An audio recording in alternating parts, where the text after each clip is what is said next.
Hi everyone, Letty here. Today I have a special treat for you. I'm going to do a hashtag Crafty Goals 2024 6x6 paper pad smash video, but I'm going to give you the behind the scenes look and we're making some Christmas cards. Welcome back everyone. So I'm participating in hashtag Crafty Goals 2024. This is a crafty collab where we set some goals. One of my goals is to smash paper pads. And this one is going to be White Christmas by Card+Envelope. It's a 6x6 paper pad. It's brand new, 24 double-sided sheets. One of my other goals is to make Christmas cards. So I thought this would be sort of a win-win because I can make some Christmas cards and I can go ahead and smash a small 6x6 paper pad. What makes this video a little bit different is I'm going to give you the behind the scenes, sort of my thought process as I go step by step in breaking down this pad, coming up with whatever ideas I'm going to do for my cards, and sort of just taking you step by step. And then at the end, I'll do a full recap of all of my finished cards, including my scrap cards. So here's just a quick sneak peek of what comes in this paper pad. Again, it's a 6x6 paper pad. What I love about Echo Park and Card+Envelope's recent paper pads is that they have full size cut aparts, perfect for cards. So the very first step that I do is I just take out all of the sheets from the paper pad. Now, usually I flip it back and forth a few times just to kind of loosen the fibers at the end that are next to the glue. Because these papers are glued in, they're not already loose. You just have to kind of be careful. If you try to pull it, sometimes you'll either bend the paper or you can rip and tear the paper. So I just sort of go back and forth until I get them all loose from the paper pad itself. Then I sort the sheets by the same pattern. So these little paper pads have 24 double-sided sheets, but there are two of each of 12 designs. So I know I have two of each of the different patterns, so I'm just going to sort them out and sort of pair them together, because when I'm making cards, especially when I have even number of cut aparts and things, I like to just do everything in pairs on these, and so I want to have my like papers together. So then I separate out my cut aparts. So I'm looking at each of the sheets and see which of the sides have cut aparts, which ones don't, and then I am separating the ones with the cut aparts over to my right hand side. The ones that just have regular sheets of paper I'm putting over to the left. We'll deal with those in just a second, but first I really want to look at these cut aparts because oftentimes they're going to be my focal part of my card. And so at this point, I'm evaluating to see which ones I'm going to keep as a cut apart, and which ones I'm going to go ahead and maybe use the B side or the pattern paper for. Now, I do end up liking all of these main cut aparts. The top sections of these, I'm not 100% sure, so I'll keep those intact because I could very well easily use the tops of those papers, but I will absolutely be using each of those 3x4 cut aparts and the 3x3 cut aparts that came with this kit. So here is what I have. I've got 6 total sheets of cut aparts. The next step is I'm going to cut them down. So I'm going to keep this intact section up at the top because I'm not really 100% sure yet on that, but I know for a fact that I want to use these cut aparts on the bottom parts of the sheets as true cut aparts. So I'm just taking it through, doing a real quick loose cut. I'm not too concerned if I have some of the paper that needs to be sort of cleaned up on the edges of the cut apart at this point. I'll come back and clean that up in just a second.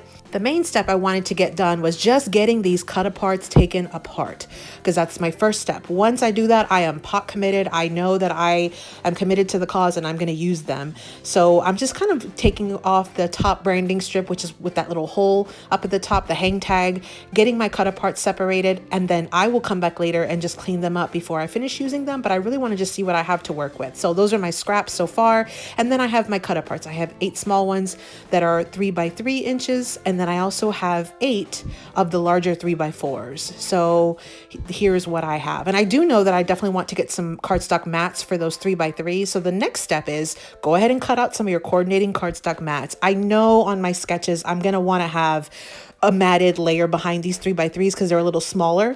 Now on the 3x4s, I'm not 100% sure yet. So all I did was clean these up now. So that was the time that I took to just make sure that I got all of the little stray edges off of these cut aparts that sort of bled through from the cutting process.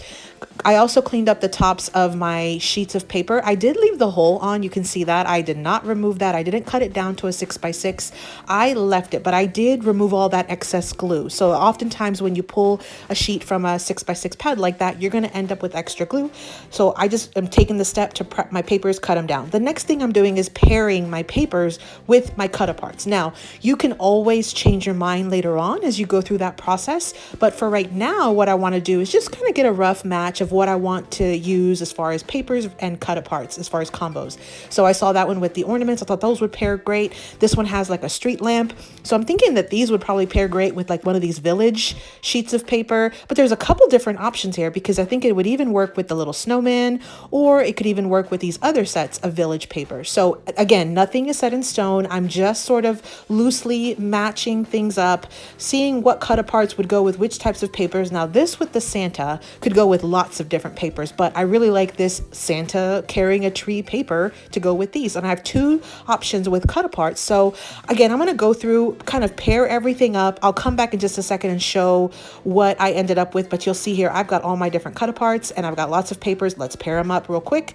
Let me show you what I have. So I've already paired them off camera just to kind of save some time. I did end up with 2 sheets of scrap paper. These are full sheets. These are the snowman ones, but I really like this back with the blue and white dots. And then I have, of course, those extra sheets of scraps from cutting down those cut aparts. Let me show you my pairings. So here's what I have so far. I have this set of 3x4 cut aparts, these 2, because there's 2 of each one. And this is the front and back of that Santa paper. And then this is the one with the ornaments. Here's the front and back of that paper. Look how great these are going to pair together. This is why I like taking the time to do this up front, because you can sort of mix and match something. And if you end up with something you don't like, you haven't already cut into the paper, you haven't already glued it on something else, you actually have time to change your mind by doing this process. So now I'm moving into the 3x3 cut aparts. So I'm going to go ahead and pair those 3x3s with the coordinating mats with some papers. Here's this section right here. I thought this green just really popped. I think that's gorgeous. And then this one with the reef I thought would go great with those presents. And then I brought in that the back has that dark green, which goes great with the reef. And then this last set of papers is this one with the snowflakes and then the green stars. And I thought that would go good with the darks in that one. So that's what I have left. I've paired everything except for those last 2 sheets. One next thing that you'll want to do is kind of figure out what sketch you're going to want to use. Now, Call Me Crafty Owl has the SheetLoad of cards. These are free if you're a subscriber to her channel. I'll link her YouTube channel down below. Her name's Alicia. And then also Jess Crafts has these free templates that she releases on her website, and she shows them on her YouTube channel as well. I'll link her website down below too. She calls them a one-sheet wonder because there's no scraps left over, which is perfect, right up my alley. Now you could always get your cut aparts and sort of cover or use them to replace one of the segments on one of these types of sketches, either Jess Crafts or even on some of the sheet loads. You really can do no wrong with these. You can sort of interpret, use as a sort of a guide, and then make it your own. There's also additional companies out there that have sketches like Paper Play sketches like this one. I know a lot of my friends on YouTube have sketches, so you definitely want to check everything out, find what you want to use, and then use it as a guide. And you could either follow it very closely or just use it for interpretation. So I've already cut down all of my papers except for one set. Here are the scraps that I have left. I'm going to show you which sort of sketch cut kind of guides I'm going with. I sort of just kind of played it by ear. I did bring in one additional mat on these 3x4s just because when I kind of finished my card layout, I decided I did want that extra little bit of metallic silver cardstock. So I saved one sheet and one set of cut aparts. I'm going to show you how I'm going to cut down each of the different sketches or, card fronts, and we will cut them on camera together. Now I'm just using my little trimmer. It's a 6x9. This one's from Hobby Lobby, but there's a ton of these out in the market right now.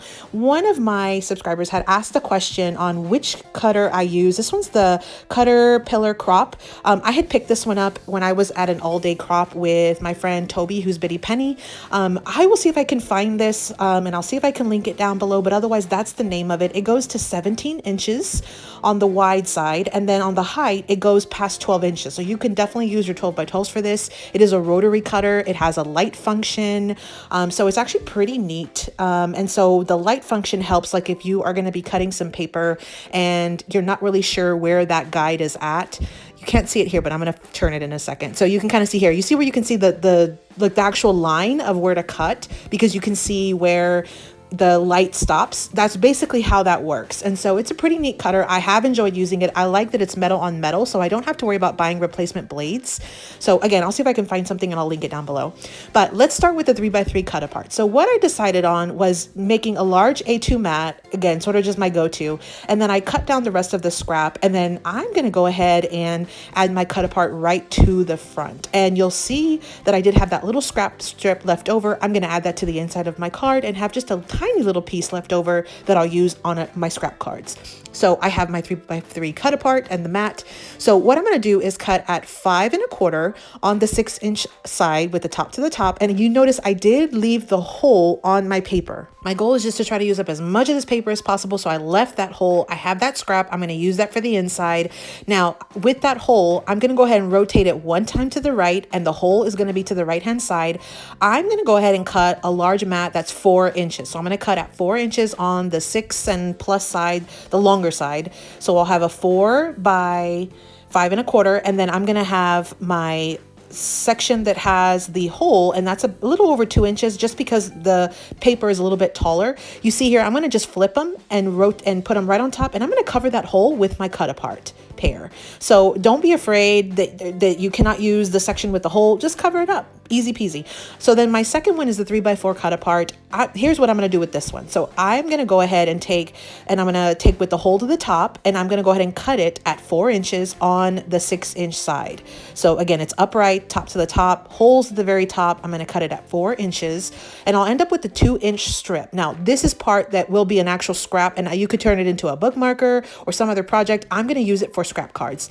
So then you're going to take the section with the hole, rotate it once to the left, and then cut it at 5 1/4. And so you'll end up with a little strip at the end. That's going to go on the inside of my card, but I'll show you what you could also do with that. Again, I left the hole on. What you're going to do is rotate it one more time with the hole to the left again, and you're going to cut it at 2 inches on the 5 1/4 inch side.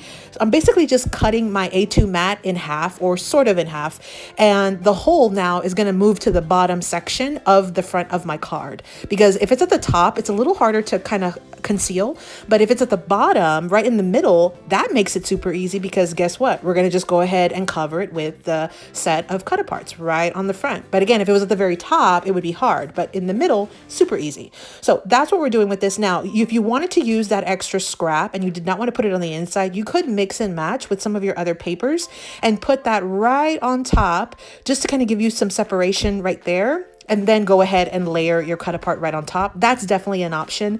So definitely, you can keep that in mind if you don't want to just put it directly in the inside of your card. Or if you did not have a big cut apart to cover up that hole, that would be another option, would just be to cover up the hole with that extra scrap. So I'm going to put that aside. And so the last little bit of this is I'm going to make some scrap cards with whatever I have left. Let me just kind of show you. I do have some scraps. Some of those long strips, I'm going to cut them down, put them on the insides of the cards. I have 2 full sheets of paper.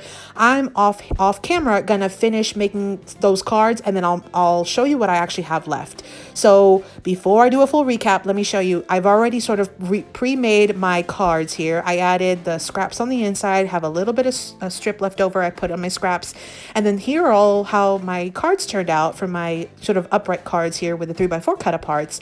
Now I did find some card bases in my stash. These are ones that I had purchased from, I believe, Joann's.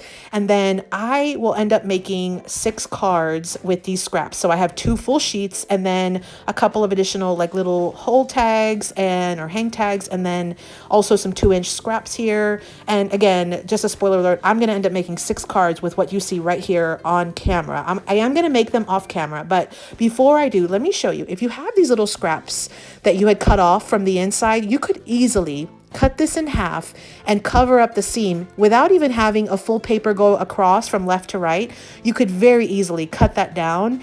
You could also, and put it on the front. You could also make a little banner out of it and put it on the inside of your card, or even on the front of your card somewhere. So those are just a couple of options. You could also technically cut them down just a tiny bit and put them on the front of your other additional 3x3 card front. So you could put one on the left, one on the right, make it even. Oftentimes I see people just throw these, but you absolutely could use them. So you'll come back for a full recap up next to see everything that I made. So for #CraftyGoals2024, for this collab, I wanted to smash paper pads. I smashed White Christmas by Card+Envelope. I also wanted to make Christmas cards. This was a complete 6x6 paper pad smash here. Now I made 22 total A2 size Christmas cards. Here were my scraps. This was it. This was all I had left from the entire 6x6. And it's only because I cut some banners and I couldn't use those extra little triangles.